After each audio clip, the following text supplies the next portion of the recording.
కోనసీమ మళ్ళీ భగ్గుమందింది. ఆకాశాన్ని తాకుతున్న అగ్నికీలలు, భయంతో పరుగులు తీస్తున్న జనం. ఓఎన్జీసీకి చెందిన ఒక గ్యాస్ బావిలో మరో భారీ బ్లోఅవుట్. ఈ వార్త వినగానే అందరి మధ్యలో 30 ఏళ్ల నాటి ఒక పీడకల మెదులుతోంది. పాషర్లపూడి. అసలు ఇప్పుడు మోరీలో జరుగుతున్నది ఆనాటి విపత్తుకు పునరావృతమా, లేక మనం సిద్ధంగా ఉన్నామా? ఈరోజు మనం ఈ ప్రశ్నలకు సమాధానాలు వెతకబోతున్నాం. దీనిపై సీనియర్ జర్నలిస్ట్ పెద్దాడ నవీన్ రేపటి కోసం పత్రికకు అందించిన ఒక అద్భుతమైన విశ్లేషణ మన ముందుంది. అవును, ఇది కేవలం ఒక ప్రమాదం కాదు, మన సామర్థ్యానికి ఒక పరీక్ష అని చెప్పాలి. ఈ మొత్తం ఇష్యూని అర్థం చేసుకోవాలంటే మనం 3 ముఖ్యమైన విషయాలు చూడాలి. 1, ప్రస్తుతం అక్కడ ఫీల్డ్లో ఏం జరుగుతోంది. 2, దీన్ని పాషర్లపూడితో పోల్చడం ఎంతవరకు కరెక్ట్, ఆ పోలికలో మనకు కనిపించే నిజాలేంటి. 3, అసలు ఈ ప్రమాదానికి బాధ్యులెవరు. ఈ ప్రశ్నల చుట్టూ మన విశ్లేషణ సాగుతుంది. సరి, అయితే మొదలు పెడదాం. అందెక్తర్ కోనసీమ జిల్లా మలికిపురం మండలం మోరీ ఇరుసుమండ దగ్గరున్న ఓఎన్జీసీ బావి మోరీ 5 జనవరి 5, 2026 మధ్యాహ్నం ఈ బ్లోఅవుట్ జరిగింది. అంటే ఇప్పటికే 30 గంటలు దాటిపోయింది. ప్రస్తుత పరిస్థితి ఏంటి? ఇంకా మంటలు మండుతూనే ఉన్నాయా? మంటలు ఇంకా అదుపులోకి రాలేదు, కానీ ఒక ముఖ్యమైన మార్పైతే గమనించాలి. సోమవారంతో పోలిస్తే మంగళవారం సాయంత్రానికి మంటల తీవ్రత, ఆ ఎత్తు కాస్త తగ్గాయి. సోమవారం దాదాపు 25 మీటర్ల ఎత్తున మంటలు ఎగిసిపడితే ఇప్పుడు కొంచెం తగ్గుముఖం పట్టాయి. ఓ అలాగా. భూమి లోపల్నుంచి వస్తున్న గ్యాస్ ఒత్తిడిలో చిన్న మార్పు రావడమే దీనికి కారణం. ఇది ప్రమాదం తీవ్రత నెమ్మదిస్తోందనడానికి ఒక చిన్న పాజిటివ్ సైన్ అన్నమాట. 25 మీటర్ల ఎత్తు మంటలంటేనే ఊహించుకోడానికి భయంకరంగా ఉంది. మరి వాటిని అదుపు చేయడానికి ఏం చేస్తున్నారు? అంత వేడి దగ్గరికి వెళ్లడం కూడా సాధ్యం కాదేమో. అక్కడే ఆధునిక టెక్నాలజీ ఉపయోగపడుతోంది. వాళ్ళు వాటర్ అంబ్రెల్లా అనే ఒక పద్ధతిని వాడుతున్నారు. వాటర్ అంబ్రెల్లా అంటే ఒక నీటి గొడుగులాంటిదా? అవును, ఖచ్చితంగా. బావి చుట్టూ 5 వైపుల నుండి హై ప్రెషర్ పంపులతో కంటిన్యూస్గా నీటిని స్ప్రే చేస్తూ ఉంటారు. దీనికి 2 ప్రధాన లక్ష్యాలున్నాయి. మొదటిది చాలా కీలకమైనది. ఆ విపరీతమైన వేడికి బావి ముఖద్వారం అంటే వెల్ హెడ్ కరిగిపోకుండా కాపాడటం. ఓకే, అదిగాని కరిగిపోతే? అది కరిగిందంటే ఇక గ్యాస్ లీక్ను అదుపు చేయడం దాదాపు అసాధ్యం. పరిస్థితి పూర్తిగా చేయి దాటిపోతుంది. అంటే ఆ నీటి కవచం ఒక రక్షణ ఢాలులా పనిచేస్తుందన్నమాట. ఇక రెండవ లక్ష్యం? రెండోది పరిసరాల్లో టెంపరేచర్ తగ్గించడం. దీనివల్ల నిపుణులు బావి దగ్గరకు వెళ్లి దాన్ని మూసివేయడానికి అవసరమైన పనులు చేయడానికి వీలవుతుంది.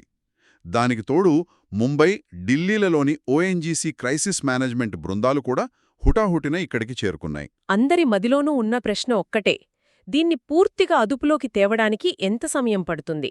అధికారులేమైనా స్పష్టత ఇస్తున్నారా? జిల్లా కలెక్టర్, ఓఎన్జీసీ అధికారులు చాలా కాన్ఫిడెంట్గా ఉన్నారు. వారి అంచనా ప్రకారం బావిని పూర్తిగా కంట్రోల్లోకి తీసుకురావడానికి మరో 5 రోజులు పట్టవచ్చు. కేవలం 5 రోజులా? అవును. అంతేకాదు, 95% పరిస్థితి తమ అదుపులోనే ఉందని, ప్రమాదం చుట్టుపక్కల ప్రాంతాలకు విస్తరించే అవకాశం లేదని కూడా భరోసా ఇస్తున్నారు. ఈ మాటలు కోనసీమ ప్రజలకు చాలా పెద్ద ఊరట. 5 రోజులు. ఈ మాట వింటుంటేనే కోనసీమ ప్రజలకు 30 ఏళ్ల క్రితం నాటి గాయం గుర్తుకురాకుండా ఉంటుందా? అప్పుడు కూడా మొదట్లో ఇలాగే అనుకున్నారు. కాని ఆ మంటలు 2 నెలలకు పైగా ఆకాశాన్ని దహించాయి. అసలు అప్పటి పాషర్లపూడికి ఇప్పటి మూరుకి తేడా ఏంటి? ఈ 5 రోజుల అంచనా నిజంగా నమ్మదగినదేనా? ఇది చాలా ముఖ్యమైన ప్రశ్న. ఆ తేడాలను అర్థం చేసుకుంటేనే మనకు ఇప్పటి పరిస్థితిపై పూర్తి స్పష్టత వస్తుంది. మొదటిది తీవ్రత, ప్రమాద తీవ్రత. పాషర్లపూడిలో మంటలు 200 మీటర్ల ఎత్తు వరకు ఎగిసిపడ్డాయి. 200 మీటర్లా? అవును. అంటే ఊహించుకోండి, దాదాపు 60 అంతస్తుల భవనం అంత ఎత్తు. రాత్రిపూట 60-70 కిలోమీటర్ల దూరంలో ఉన్న కాకినాడ, రాజమండ్రి నుండి కూడా ఆ ఆకాశంలోని ఎర్రటి వెలుగు స్పష్టంగా కనిపించేది. నమ్మశక్యంగా లేదు. అది అగ్నిప్రమాదం కాదు, ఒక అగ్ని పర్వతం బద్దలైనట్టుండుంటుంది. ఆ శబ్దానికి, వేడికి చుట్టుపక్కల గ్రామాల ప్రజల పరిస్థితి తలుచుకుంటేనే భయంగా ఉంది. మరి మోరీలో? మోరీలో మంటల ఎత్తు కేవలం 20 నుండి 25 మీటర్లు మాత్రమే. అంటే పాసర్లపూడితో పోలిస్తే ఇది 10వ వంతు కూడా లేదు. అందుకే నిపుణులు దీనిని మధ్యస్థ స్థాయి బ్లోఅవుట్గా పరిగణిస్తున్నారు. తీవ్రతలో ఉన్న ఈ తేడా వల్లే దాన్ని అదుపు చేసే సమయం కూడా తగ్గింది. అవును, సమయం. పాషర్లపూడి మంటలను ఆర్పడానికి ఏకంగా 65 రోజులు పట్టింది. జనవరి 8న మొదలైతే మార్చి 15 వరకు ఆ నరకం కొనసాగింది. 2 నెలలకు పైగా. అవును, 2 నెలలకు పైగా కోనసీమ ప్రజలు బిక్కుబిక్కుమంటూ బతికారు. కాని ఇప్పుడు కేవలం 5 నుండి 7 రోజుల్లో అదుపు చేస్తామంటున్నారు. ఈ మార్పుకు కారణం కేవలం తీవ్రత తక్కువగా ఉండటమేనా, లేక మన సామర్థ్యమేమైనా పెరిగిందా? మన సామర్థ్యం అద్భుతంగా పెరిగింది. అదే అసలైన తేడా. 1995లో ఆ విపత్తును ఎదుర్కొనే టెక్నాలజీగానీ, ఎక్స్పీరియన్స్ గానీ మన దగ్గర లేదు. అందుకే మనం అమెరికాకు చెందిన ప్రఖ్యాత నిపుణుడు నీల్ యాడమ్స్ బృందంపై ఆధారపడాల్సి వచ్చింది. వాళ్లను స్పెషల్ ఫ్లైట్లో పిలిపించారు. నిజమే, కానీ ఇప్పుడు పరిస్థితి వేరు. పూర్తిగా మారింది. ఇప్పుడు మన ఓఎన్జీసీ క్రైసిస్ మేనేజ్మెంట్ బృందాలే స్వయంగా పరిస్థితిని పర్యవేక్షిస్తున్నాయి. అంటే ఇది ఒక రకంగా మన స్వావలంబనకు నిదర్శనమన్నమాట. ఒకప్పుడు విదేశీ నిపుణుల కోసం ఎదురుచూసే పరిస్థితి నుండి ఇప్పుడు మనమే స్వంతంగా ఇలాంటి విపత్తులను ఎదుర్కొనే స్థాయికొచ్చాం. ఇది గొప్ప విషయమే. ఖచ్చితంగా. అప్పట్లో డైనమైట్ ఉపయోగించి బావి ముఖద్వారం వద్ద ఆక్సిజన్ను తొలగించి మంటలను ఆర్పే ప్రయత్నం చేశారు. కాని ఇప్పుడు మన దగ్గర డైరెక్షనల్ డ్రిల్లింగ్ లాంటి అత్యాధునిక పద్ధతులున్నాయి. అంటే ప్రమాదం జరిగిన బావికి పక్కనే మరో బావిని తవ్వి భూగర్భంలోనే గ్యాస్ ఫ్లోని డైవర్ట్ చేసి ప్రెషర్ తగ్గిస్తారు. దీనివల్ల మూలం నుంచే సమస్యను పరిష్కరించవచ్చు. ఈ పెరిగిన టెక్నికల్ కెపాసిటీ వల్లే అధికారులు అంత ధీమాగా ఉన్నారు. మనం మంటలను ఆర్పడంలో మెరుగయ్యాం, చాలా మంచిది. కానీ అసలీ మంటలు ఎందుకంటుకున్నాయి? మళ్ళీ అలాంటి పొరపాటు ఎలా జరిగింది? ఈ ప్రమాదానికి అసలు కారణమేంటి? పెద్దాడ నవీన్ కథనం ప్రకారం ఇది వర్కోవర్ ఆపరేషన్ సమయంలో జరిగిన లోపం వల్ల సంభవించింది. వర్కోవర్ అంటే ఇప్పటికే ఉన్న బావిలో ఉత్పత్తి సరిగా లేకపోతే దాన్ని పెంచడానికి కొన్ని రిపేర్స్ చేయడం. ఈ మోరీ 5 బావిలో రీపర్ఫరేషన్ అనే ప్రక్రియ చేస్తుండగా భూగర్భంలోని హై ప్రెషర్ గ్యాస్ ఒక్కసారిగా పైకి తోసుకువచ్చింది. దీన్నే కదా వెల్కికన్ అంటారు. అంటే మనం సోడా బాటిల్ను గట్టిగా ఊపి మూత తీస్తే ఎలా పొంగుతుందో అలా అన్నమాట. ఖచ్చితంగా మీరు చెప్పింది సరైన పోలిక. ఆ పొంగును వెంటనే ఆపడానికి బావిపైన ఒక ఎమర్జెన్సీ సేఫ్టీ వాల్వ్ ఉంటుంది. దాన్నే బ్లోఅవుట్ ప్రివెంటర్ లేదా బిఓపి అంటారు.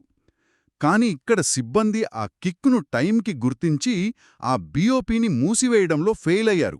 ఓ దాంతో గ్యాస్, ఆయిల్ మిశ్రమం బయటకు చిమ్మి ఏదో ఒక నిప్పురవ్వ తగిలి మంటలంటుకున్నాయి. ఆగండి, ఇక్కడే నమ్మలేని విషయం ఒకటుంది. ఈ కథనం ప్రకారం గ్యాస్ లీక్ అవ్వడం మొదలైనప్పుడు అది తెల్లటి పొగమంచులా కనిపించిందట. అక్కడి సిబ్బంది దాన్ని కోనసీమలో సహజంగా కురిసే మంచుగా పొరబడ్డారట. ఆ కొద్ది నిమిషాల ఆలస్యం, ఆ అపార్థం ఇంత పెద్ద ప్రమాదానికి దారితీసిందంటే నమ్మలేకపోతున్నాను. అసలు అంత కీలకమైన ప్రదేశంలో పనిచేసే సిబ్బందికి ఈ మాత్రం అవగాహన ఉండదా? ఇది శిక్షణాలోపమా లేక నిర్లక్ష్యమా? మీ ప్రశ్న నేరుగా బాధ్యత అనే అంశం వైపు తీసుకెళ్తోంది. ఇక్కడే పాషర్లపూడికి, మోరీకి మధ్య మరో కీలకమైన తేడా ఉంది. 1995లో పాషర్లపూడి బావి తవ్వకం, నిర్వహణ అన్నీ పూర్తిగా ప్రభుత్వరంగ సంస్థ అయిన ఓఎన్జీసీ చూసుకుంది. కాబట్టి అక్కడ మంచి జరిగినా చెడు జరిగినా పూర్తి జవాబుదారీతనం ఓఎన్జీసీదే.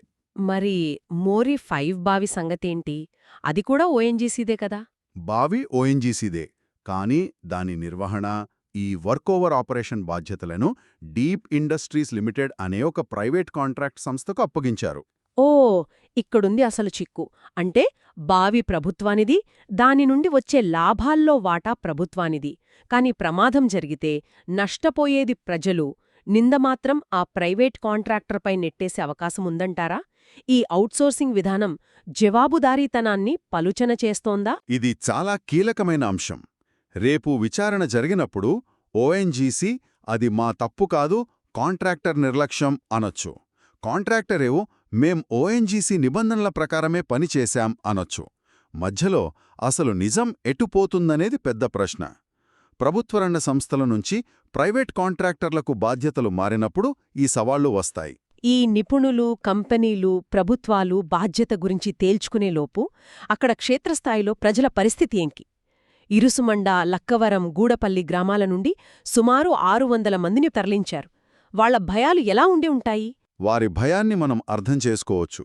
ఆ పాత గాయాలు, పాషర్లపూడి, నగరం లాంటి ఘటనల జ్ఞాపకాలు ఇంకా పచ్చిగా ఉన్నాయి.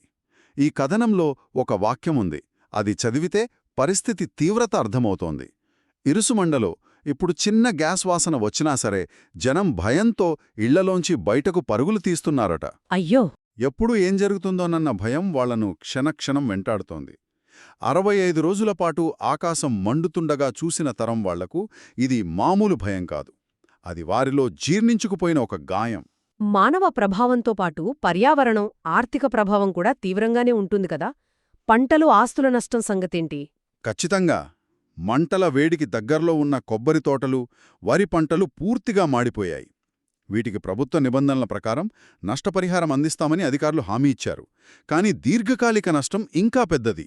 గ్యాస్తో పాటు బయటకొచ్చిన ఆయిల్ అవశేషాలు నేలపై పడి భూమి సారాన్ని దెబ్బతీస్తాయి. అంటే భవిష్యత్లో పంట దిగుబడి కూడా తగ్గుతుందన్నమాట. అవును, ఆ ప్రమాదముంది. మరోవైపు ఈ బావిని ఆపరేట్ చేస్తున్న డీప్ ఇండస్ట్రీస్ షేర్లు స్టాక్ మార్కెట్లో 3% పైగా పడిపోయాయి. ప్రమాదం జరిగిన వెంటనే దాని ఆర్థిక ప్రభావం ఆ కంపెనీపై పడింది. కాబట్టి ఈ మొత్తం విశ్లేషణను ముగింపుకు తెద్దాం.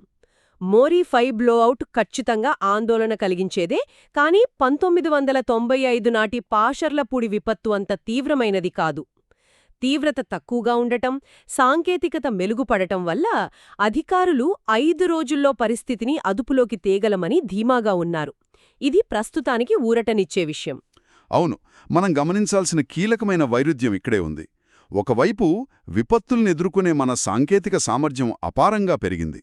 పాషర్లపూడికి 65 రోజులు పడితే ఇప్పుడు 5 రోజుల్లో అదుపు చేయగలమంటున్నాం.